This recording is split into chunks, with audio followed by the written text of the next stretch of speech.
This is Noel Tate, one half of the Velvet Drapes from Trapped in a World, the Howard the Duck podcast, and you're listening to Capes and Lunatics. Hi, this is Phil, and I'm here to tell you all about the Capes and Lunatics Patreon. Don't miss out on our comic book creator interviews, including our monthly Chichester chats with comic book legend D.G. Chichester, superhero movie brackets in our search for the worst comic book movie of all time, and many, many more specials, all completely uncensored. Access starts for $3 a month, full video when you pledge $5 a month. Check out the link in our show notes or go to patreon.com/capesandlunatics. Hope to see you there. This is Luca Perich, and you're listening to the Capes and Lunatics podcast. Recording has started. Good evening, cats and kittens. Let me adjust my camera. Hey. Yes, I am as handsome as I look. I am Charlie the Professor Esser, and you are listening to Superconnectivity. I am once again joined by the one, the only, the blue-eyed bomber from the Burger Pits. Phil, podcast Perich. That's his name. Don't wear it out. Although, quite frankly, all publicity is good. So, yeah, say Phil, podcast Perich. Every chance you get. If you need to, if you stub your toe, say it. It's a good minced oath, and your children will not hear you swear. I am famous. People want to tattoo my autograph on them. Come on. Yeah, I would love to get Phil Podcast Perich's autograph on a part of my body, but he will not sign it. So let's move on. Philip, we have a very amazing episode of Capes and Lunatics this week. That's probably going to take up the whole time because we need to talk about the amazingness that is Villains for Hire number 3. Oh, yes. Were all of my theories proven correct? Were they proven false? Well, you already know because that will actually air after this episode or before this episode. No, it'll air after because it's going to be April 1st, so it's not going to be your typical Capes episode, kids. So tune in. Oh, so see, everything's getting all. Oh, by the way, I have to mention this. Okay, April 1st of 2022 is a new moon. It's a Ragabash holiday for my White Wolf fans out there. Be a trickster god in your own right and have fun safely. We do not violate the masquerade in this house. So that's April 1st. Okay. Yeah, so April 1st is a new moon, for those who don't know. At least according to the calendar I didn't pay for, but I got from my local auto dealership. Anyway, so let's talk about what do we want to do. We want to talk comics this week right now. Yeah. You want to do indies first? You want to hit right into that Marvel stuff? Do you have a DC book that maybe people would like to hear about? I can't imagine anything good comes out of DC, according to Lord Hellfire. I'm looking here. I know Wilf and I have talked about this before. Human Target by Tom King has been really good. Oh, yes. Yes. Christopher Chance, the Human Target, has been accidentally poisoned when someone attempts to poison Lex Luthor, and it seems like the poisoner is one of the old Justice League International, so yeah, he's been going around trying to solve his own murder before he dies. Oh, that old gag. Because that's an original film noir bit. Believe it or not. I can believe it. It's just they like the tone of this story and stuff. Yeah. Yeah, they did a remake of that in the 90s called DOA. But yeah, there was that's an old bit. You poison the guy and he has to solve his own murder. Yada yada yada. But that's cool because I know that they had him as a Green Lantern in that, right? They had him impersonating Guy Gardner. He did. He had somebody. Because Guy was none too happy because Chance has kind of been seeing ice while this is all happening. So Guy's not been too happy. He had one of his friends impersonate Guy, but Blue Beetle. We've seen Blue Beetle already. Martian Manhunter. So so it's interesting. Like I said, it's very good.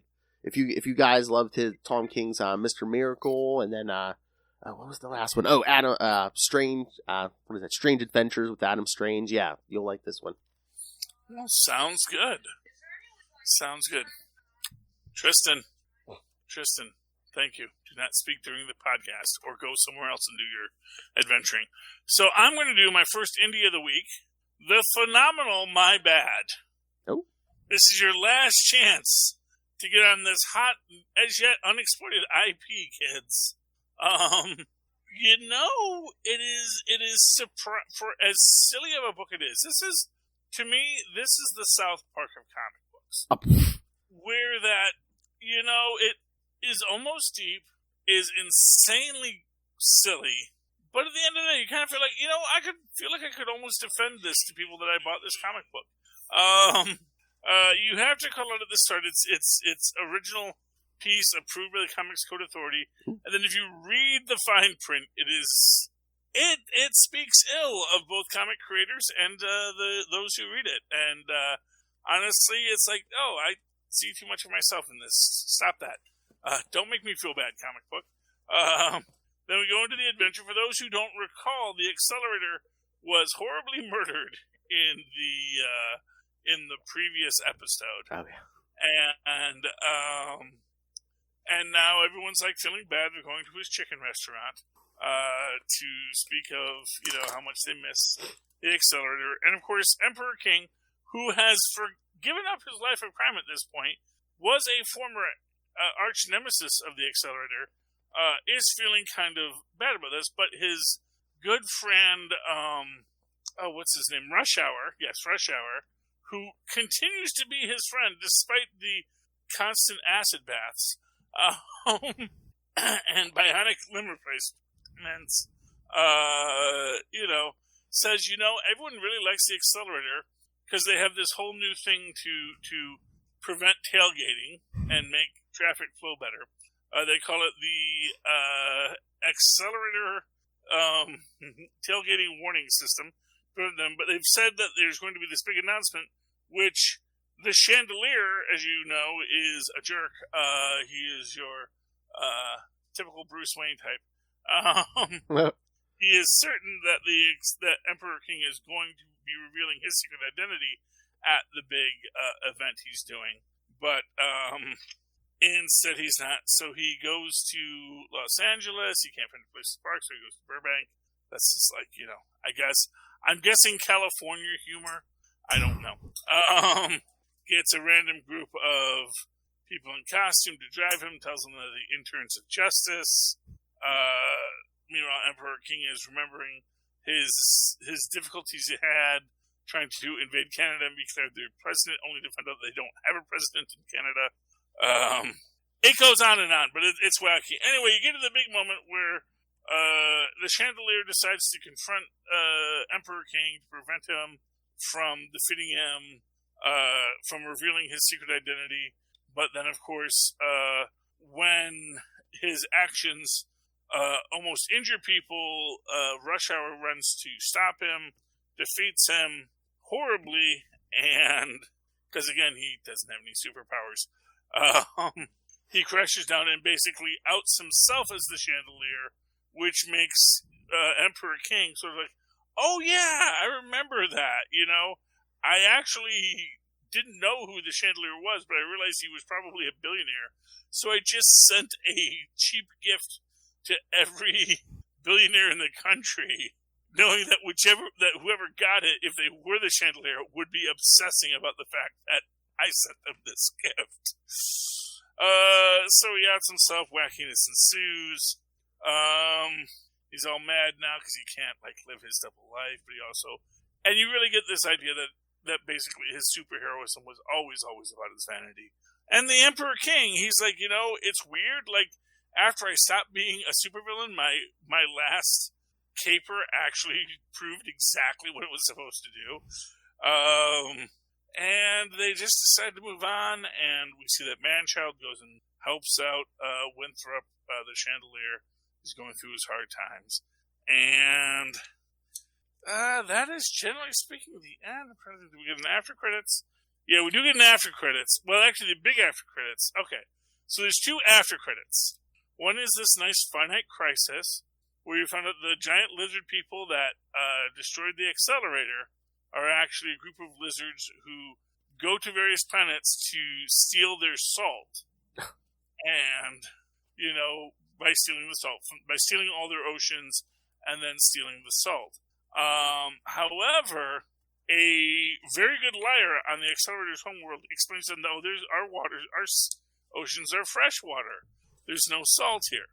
Says, but there is a planet you could go to that has lots of salt, and they say Earth, but because they know that the Accelerator was the hero of both Earth and DMX, or something like that. But she doesn't know where Earth is. She has no idea. All she knows is that when they brought food home from Earth, when they brought care packages from Earth for people, she found the food that they brought was just unedible, specifically the Pringles, which suggests that the Earth is actually like a salt-ridden paradise for these lizards. But anyway, and then at the very end, you get a little Justice League montage where the Chandelier goes and recruits Lion L. Richie, the Lion Man, we had previously put in the zoo to be part of his team. So we get that little Justice League of the rich guy in the glasses going and getting the antagonistic nature hero to be a part of his league. So yeah, My Bad number 5 brings it home as to be expected, and I enjoyed it. Very nice. Let's see. Oh, I'll just mention this real quick. Gunslinger Spawn number 6. This book has been really good. I think Lilith and I agreed this is maybe, if not the best, it's tied with King Spawn for the best Spawn book right now. I mean, it combines all the greatness, all the stuff you love about Spawn with the Captain America Man Out of Time stuff, because, he's even more out of time because from the Wild West. Gunslinger. Yes. Yeah. So he's trying to get home back to his own time to either save or avenge his family. So, last issue, the clown tried to get him to turn traitor and betray Al Simmons, and the Gunslinger's like, yeah, sure I will. But then, after a night of drinking, he's like, nope, not gonna do it. So he gets him all drunk so he can take him in a fight. But this book's been really good.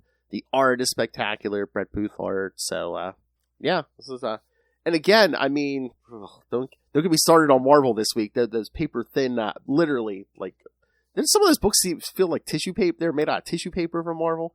Well, no. What it is, the cover is the same consistency as the inner pages. Yeah. I actually like it because it's their split the difference between going back to pulp pages and they didn't want to sacrifice the ink quality, but they also didn't want to necessarily and you will see that different books, because Ms. Marvel has a more traditional cover. Yeah. But Iron Man, of course, has that new soft cover. And Iron Man, I think, actually had so I think that's the thing. You get the code. Yeah. If you're got the soft cover. So. Well, I didn't know if some of the books were late too, and that's why they were the different. But I'm just saying, Todd McFarlane can put out a $2.99 book with a cardstock cover and the paper in there is very nice. So I don't know what's. Yeah, but he's not. I don't know how much money he's making off his books. Maybe that's the idea. I mean, but you're always saying it's aren't the comics like a loss leader for Disney anyway? They don't care because they're making so much money off the movies and the merchandise and stuff. There's a loss leader, but then even if you're a loss leader, you can't lose too much. I guess, and I thought, don't you get a deal the more you get business you give somebody? I mean, Marvel's got to be printing more stuff than McFarlane is. Well, no, I mean, to some extent, the idea is I'm not Marvel's accountant, and I'm not Disney's accountant, who is probably Marvel's accountant fears Disney's accountant.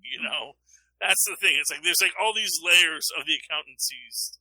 Mm-hmm. So if you ever see the producers, and you have the public accountants versus the certified public accountants. It's these different levels of accountancy. But basically, I imagine that they are looking to cut costs where they can, and what's getting people is what's between the covers, not the covers themselves. So when you ask, do people buy the cardstock covers? Yes. Will people care if they don't have cardstock covers? Maybe not. No, but even the paper inside is a thicker, better quality than the interior pages. So I don't know. What I'll say is I think that this quality is about the same as you have in a lot of things. Well, that's the other thing is actually I think if you do a cardstock cover, you have to have a higher quality paper in between the cardstock. Yeah. because it gets more. Because then you have to do more glue, and this is more staple, and this is back to the old staple model. Yeah. Well, yeah. I mean, it just seems thinner than even what Marvel's been doing. There's all kinds of issues with. Honestly, you could probably get into some deep dives into book binding and printing, and honestly, the kind of stuff that my company does, like as an analysis firm. But that not my company, but the company I work for. But yeah, it is interesting how it does. I like it because it does feel like a light.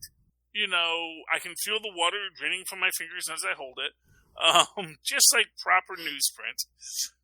So it feels like a comic book.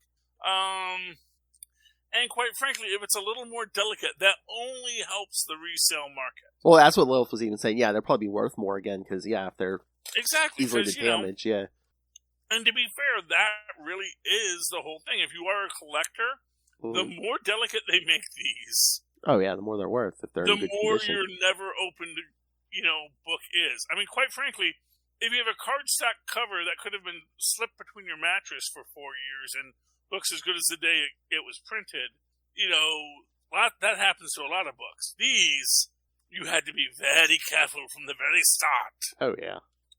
So you want to talk about Iron Man 18? Oh, yeah. In my hand? Oh, yeah. This is good. This is the end of the Iron God storyline. Hello, Darkness, my old friend. Basically, Tony has killed everyone.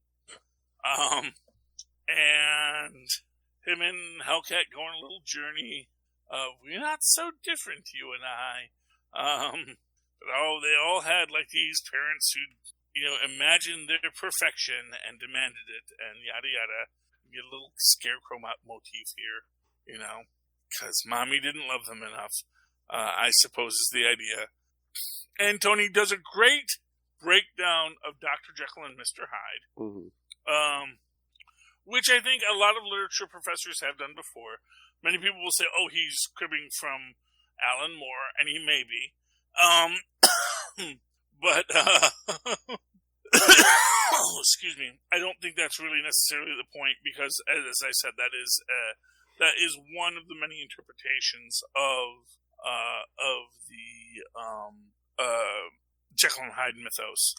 So that's nice. He brings everyone back from the dead with the power cosmic, which really kind of suggests the power cosmic is a little OP, especially since he killed another power cosmic being, then brought back that power cosmic being with what was left of his power cosmic.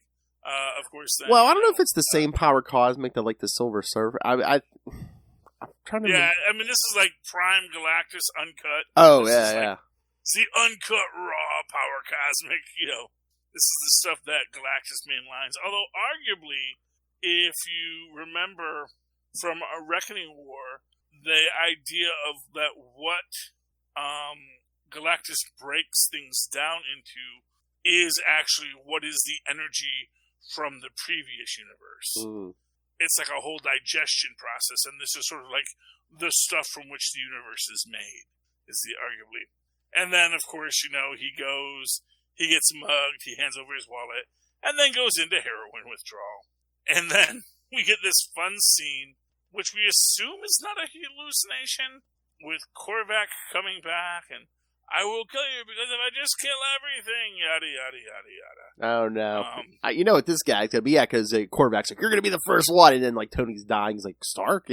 So you know what's going to happen. Korvac's going to cure him, just so we like, I'm going to bring you back to perfect health so I can kill you.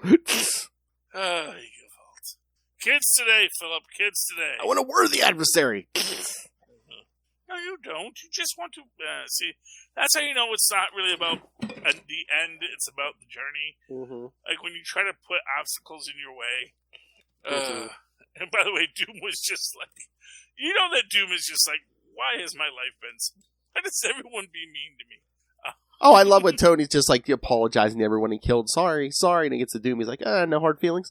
Yeah, maybe he could have left that one dead. Fixed Patsy's porch, And he said, yeah, you know what? Okay, that one we'll let Doom slide. There's someone at Marvel's that you can't kill Doom. All right, Phil, you got another one? I was looking at some of these. Do you want to talk Captain America and Iron Man? Yeah, sure. I love that book. That was actually, I mean, I really liked all the Marvel books this week. I don't know what your problem was, but... Oh, no. I mean, except for the paper quality. No, the stories were great. Yeah, well, like I said, I don't worry that much about stuff like that. But, no, I love Captain America and Iron Man. What was your thoughts? I love it just to take... Just to take on everyone. I think it was perfect. On Steve, on Tony, even what's her face? Is it Amanda, I think it is. Yeah, whatever. Yeah, I mean, it was all perfect. Yeah, I do have to say, I love that her like armor as the Hydra Supreme. It's just all Spider-Man villains. Mm-hmm. It's like a glider and octopus arms and things like that. And I like her making her point, but also just I love how Steve has a counterpoint to everything, and he's just like 2 steps ahead of everyone. Mm-hmm. Even when they get to fighting the 51. And we find out who is Steve's favorite superhero. Peter Parker? Peter Parker is his favorite superhero. And he's just basically said, you know what? If I really wanted to teach you what it is to be a superhero, I would take you to this kid in New York. And once you get past all the jokes and the acrobatics, he understands what we do more than anyone else. And, I think that's the point, It's pretty neat. Now, that 51 has bonded with the, Overseer. Oh. Yeah, the Overseer and is still in the helicarrier. You worry about that a bit, but you're also like, you know what? We'll figure it out later. Oh, yeah, I love that. Like I said, yeah, Steve was spun on, even like Tony when the Overseer's like threatening them, and Tony's like, he's like, Ultron would eat you alive. Well, it's just like, what? You're just a super AI? We fight those like twice a week, It is less impressive just to be a super AI. I mean, he's been impressive because he has, a lot of good weapons behind him. He's a very heavy helicarrier AI, but still, I've known Ultron. Ultron was a friend of mine. You are no Ultron. But yeah, I think I said it last week or something. I can't wait for the 2 Captain America books. I mean, especially that Steve Rogers on. It's going to be like, oh, hey, there's 2 Captain Americas now. Steve can have some downtime, so he's going to explore. Once again, who is Steve Rogers? Yeah, and I kind of wonder, is he like giving Sam the shield back, and he's just not going to have a shield for a while? No, I think there was some preview. I think there's a Captain America 0 coming up where I think Steve's keeping his original shield, and I don't know if they're making one that's close to his. I think it's pretty Wakandan vibranium shield or whatever. But yeah, you know that Black Panther's already figured out how to mass produce cap shields if you need them. It's like, no, I fixed this like 3 or 4 times already. We have the blueprints on spec. We can fabricate you a Captain America shield. Because he's Black Panther and he's just that cool. Here's another indie book this week is Count Crowley.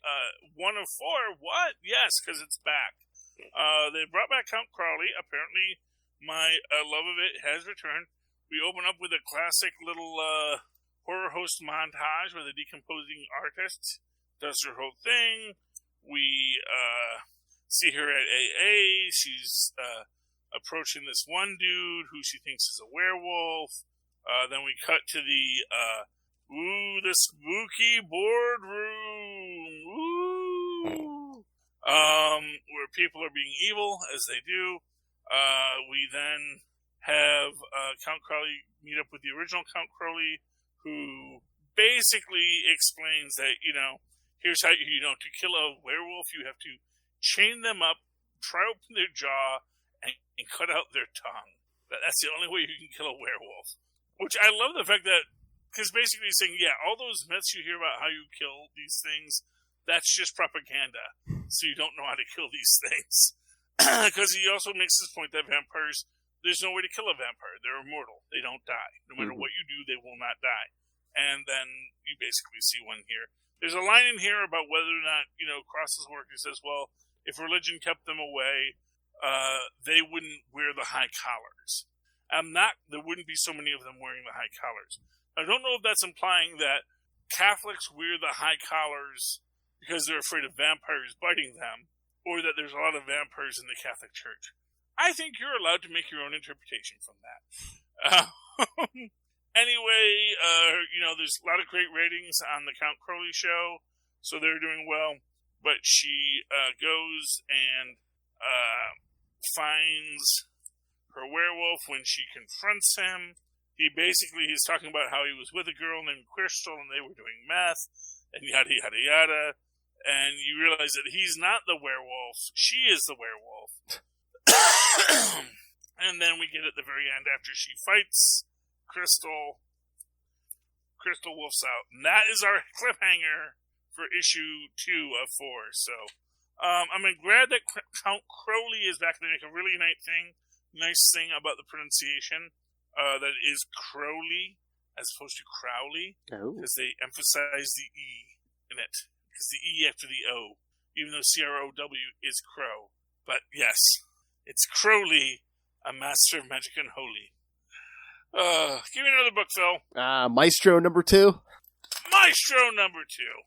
Man, Maestro's a jerk. Oh, yeah, no kidding. He's like the worst aspects of everyone. I don't want him to win. I know he's going to win. That's the part that makes him annoying. It's like, I don't like you, Maestro. I don't want you winning things. Because, freaking Namor is right. It's like you're trying to bring humanity back to full strength. Why? They destroyed the Earth. Stay down here with me in the oceans, Under the sea. Under the sea. Under the sea. Well, and 2, Maestro doesn't want to bring humanity back to full strength. I think at this point, Maestro just wants to bring humanity back to enough to can roll. I don't know. That's a real question here. And I think if he had told Namor that, he might have respected that. But the fact of the matter is that, and really what the real problem is everyone's just punching first and asking questions later. Mm-hmm. That's the thing. I think, I really think that if people had just, well, Maestro, he's a troubleweed. Mm-hmm. But I really feel like if Namor had just approached him, it would have been cool. Although I do like the, fact that, Abomination actually gets a nice hit on this. Although, again, with the idea that Maestro's just going to kill Namor's wife and kids. And then he does. Yeah. It's pretty messed up, But they go back to Doom, and Doom is pretty enfeebled now. And there is this, now what the heck are we going to do? I tell you, this is giving me, so much sympathy for Abomination. Mm-hmm. Which you shouldn't have. You should never be reading a book saying, boy, I hope that nice guy Abomination beats that mean old Hulk. That's not good, Phil. Well, again, too, I mean, and then towards the end of that, the original Peter David run, it's Abomination, I guess, was behind, they thought Betty Banner was dead. He tried to poison her and stuff. But it's Abomination's not a good guy, but at this point, Maestro's not a good guy either, so it's, Yeah.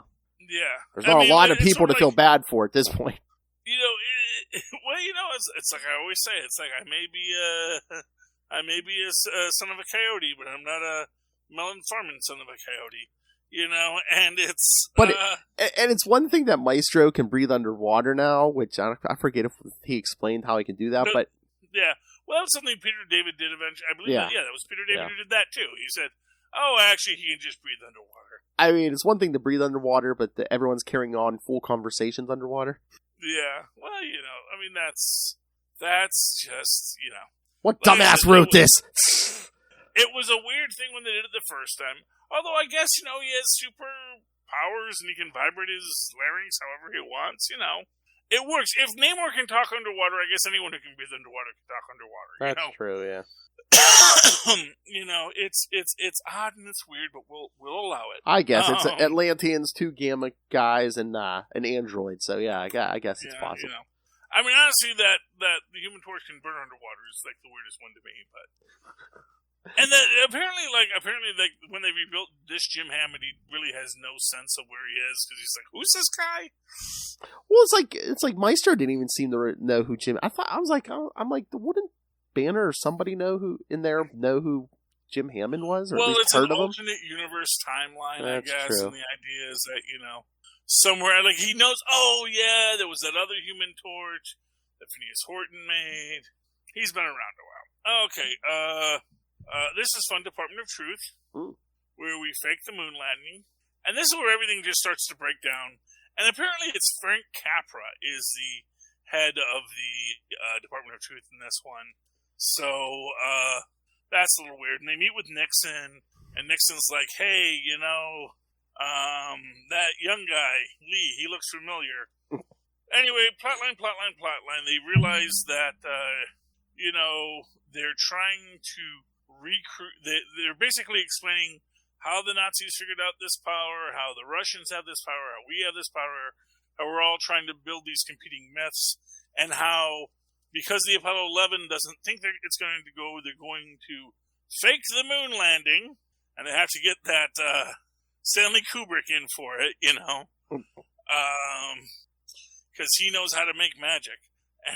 And anyway, they fake it, people believe it, and then retroactively it makes reality that we did go to the moon, that everything did happen just as they said.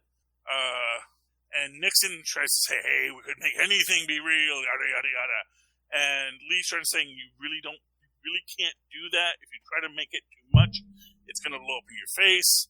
Nixon doesn't buy that. Gee, I wonder where this is leading.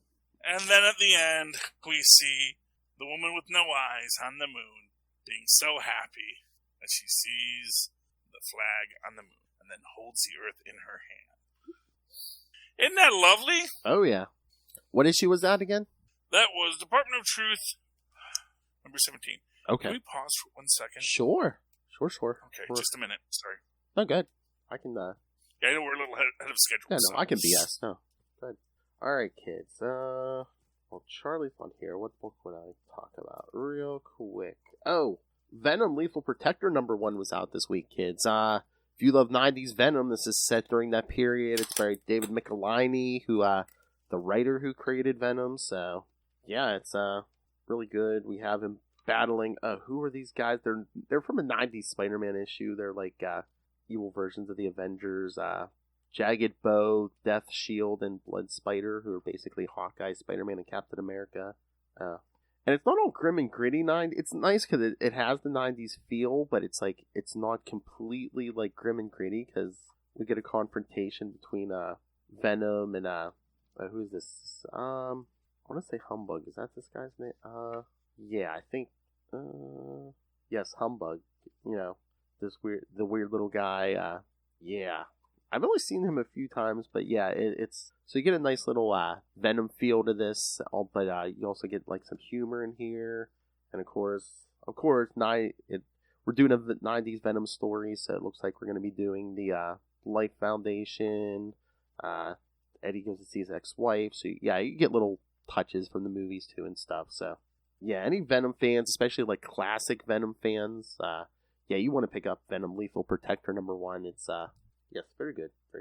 I know Lilith and I have talked about this on Ultimate Spider Cast about how Al Ewing's run on the current Venom stuff is good, but some of it's a little too cosmic, we think, for the character of Eddie Brock. So I don't know, maybe they're testing the waters to see if they should go back to, I don't know, the classic stuff. But yeah, Venom Lethal Protector number 1. If you love 90s Venom, check it out. Okay. I got 2 books left here. Let's do quick Ms. Marvel Beyond the Limit. Ooh. That is number 4 of the issue. For those who don't remember, Ms. Marvel's been in like a weird kind of upside down cartoon universe for a while. We get the origin of what's going on. There's a character who's apparently a shapeshifter called Quinn or Cayenne, and we find out that basically she blames Ms. Marvel for killing the Marvel Jai of her universe.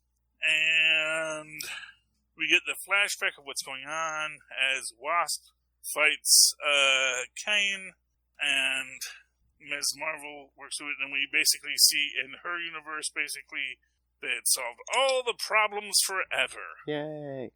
All of Earth's waste had gone to zero. They had found some special energy source that's going to power everything just fine, no problems. And then horrifying stuff happens.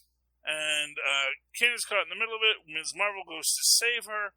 But as Ms. Marvel goes to save her, she gets sucked into the vortex. And nonsense happens, and then Kyan has Ms. Marvel's powers, and there is a quality in this where she is blaming Ms. Marvel for the death of Marvel Shy, but really, I think anyone who's reading this can say, oh, this is just, dimensional holes got ripped, and no one was trying to hurt nobody, and Ms. Marvel didn't do nothing, so, but here we have Shy, and that's where she turns into Ms. Marvel, and she realizes now she must steal Ms. Marvel's power and kill her. Oh my. That's our origin story for our villain in Ms. Marvel number 4.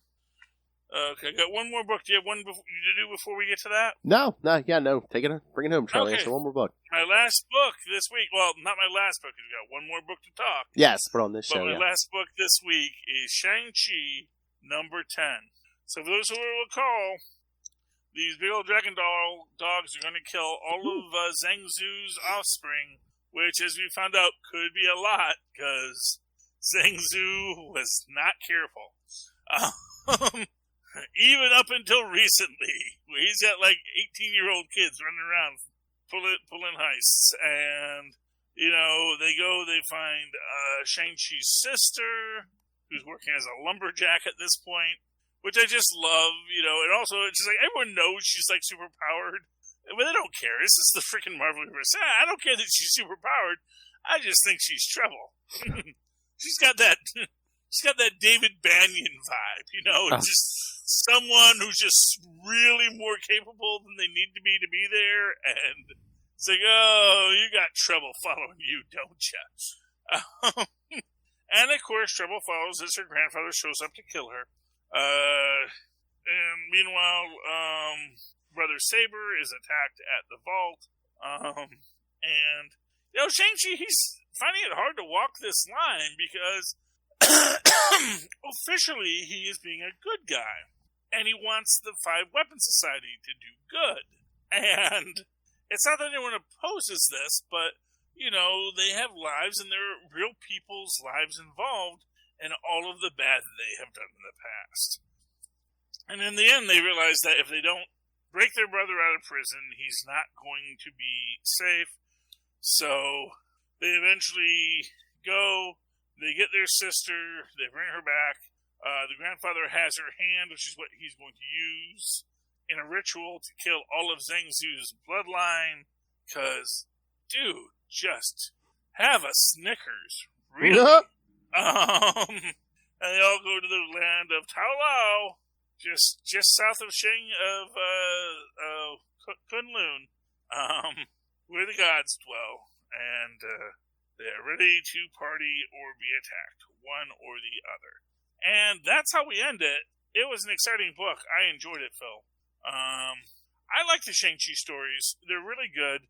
I like that they aren't leaning too much into too much nonsense with it, like making it too much like the movie, but also threading ideas from the movie into it. So that's nice. Yeah, it sounds interesting. Yeah, it is. Okay. So that's my last book. Do you want to talk about anything else? Do you want to just go right to the shameless plugs? I think we're good. All right. All right. Kids, before I give you the plugs, next week, come back because Lil Hellfire demanded we do it somewhere else. Superconnectivity next week. We're going to cover Morbius, Charlie and I. The movie. Oh, fun. We'll give you our honest opinion, our brutal honest opinion on Morbius. And if you see it and would like to share your thoughts, email us, CapesandLunatics@gmail.com, or call the voicemail, 614-382-2737. That's 614-38-CAPES. And remember, follow Superconnectivity on Facebook, on Twitter. Find all the social medias for all our shows. Link to our YouTube channel. Link to our Patreon. Please subscribe if you can. Lots of exclusive content there. Or get your merchandise. All of it's at Linktree, linktr.ee/CapesandLunatics. Thank you, Philip. And, of course, you can always write to me in that old-fashioned email way, the way our mothers and fathers once did at superconnectivityblog@gmail.com. That's superconnectivityblog, all one word, @gmail.com. And, of course, follow me on the Twitters. I live tweet things when I feel like it. But also, 9 o'clock on Wednesdays for Naomi, please just reveal Superboy Prime. We know that's who it is. We know what's happening. Stop monkeying around with everything. Just get us to the end point. At Charlie Esser, that's CharlieEsser. Look for the 2 E's in the middle. For quality. Bing! And buy our amazing aluminum mugs. That's right. That's what I said, merch. Woo! Alright. Keeps it cold all year round. And t-shirts that fit even fat guys like me. Alright, cats and kittens, you have listened to another episode of Superconnectivity. Come back again next week and super connect us. Good night.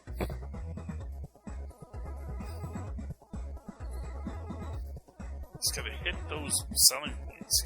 Oh, yeah. The aluminium nature of the mug.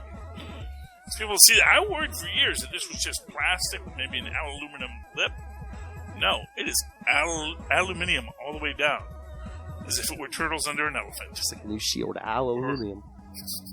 Aluminium, yes.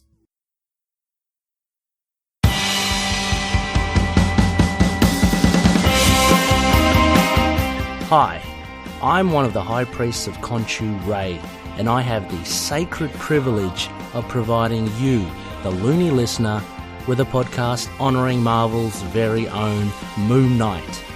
So join me and a host of others at Into the Night, a Moon Knight podcast.